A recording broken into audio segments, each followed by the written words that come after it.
finished nursing school 2 weeks after Pearl Harbor, and when we graduated, they asked us to sign up for Red Cross emergency service. Mm-hmm.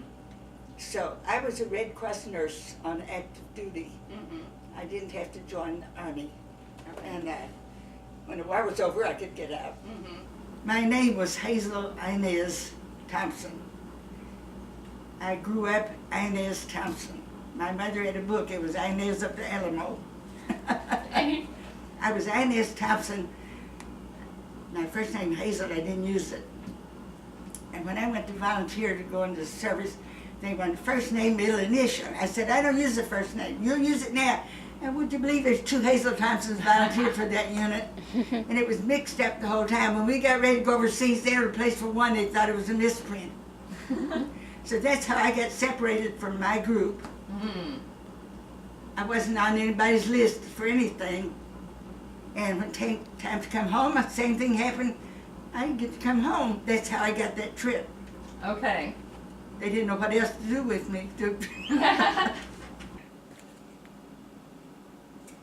One important thing that I get a big kick out of is Ella and I, when we first joined this hospital unit, they were at Tullahoma, Tennessee. It's a little town not far from Nashville.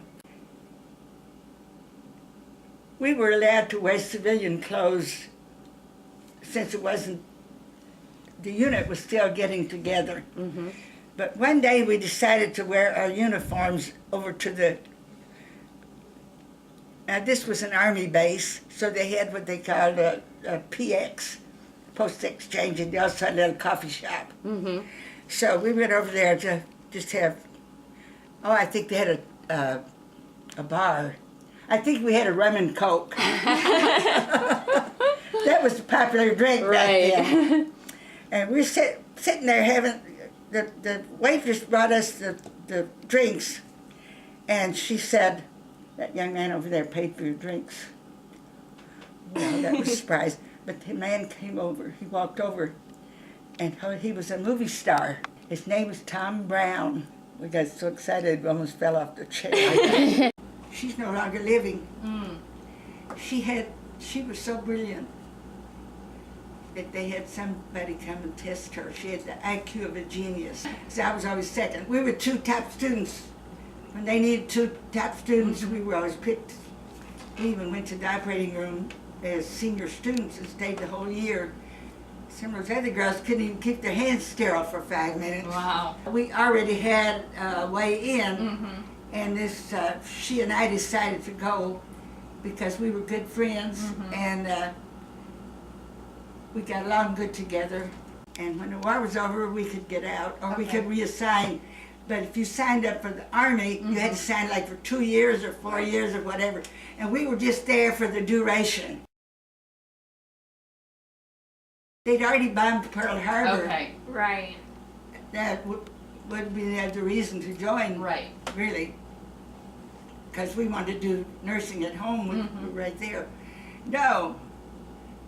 When you're young, too, you're looking for things that get you out of your hometown. It was a small town. Mm-hmm. And it was exciting to be a nurse and be needed.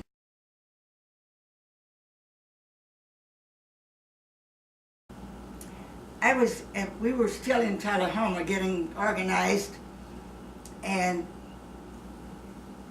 they put us on duty they put me on duty on a floor where all the patients were ambulatory. They were the bathrobes, but they could walk to the eating place to eat. Mm-hmm. They could take their own bath. And had a table about as long as 2 of these tables, charts all over the place. Doctor came to look for a chart, took us a half hour to find it. So I went down to the PX, that's the Post Exchange, it's like a grocery store. I found cardboard boxes. I put the doctors' names on the boxes. I sorted all the charts out.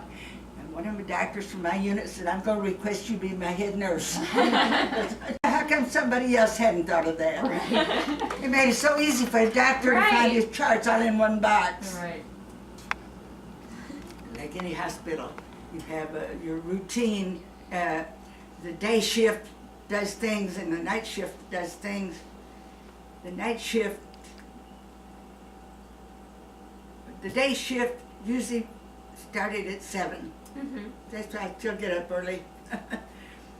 And they have to be a little bit ahead of time to get a report. Now, if you're head nurse, I've checked on every patient, at least just to say hello. Today is a good day, we hope, and let me hear from you if you need help or something like that. I would visit every patient every day. I remember an old man named Komorowski had to have a kidney removed, and he didn't think he would live. He was so scared. I felt sorry for the poor guy, but I said to him, these doctors do this kind of surgery all the time. They're going to take good care of you, and if you've got one good kidney, you can live a long time with that. Mm-hmm. I talked and talked and talked. Well, he finally got the kidney out, and from the operating room, they went to a recovery room until they were clear. Mm-hmm. Right. When they brought him back to his room, I was standing there, you know, my white. I was standing there, and he opened his eyes. He said, "Am I in heaven?"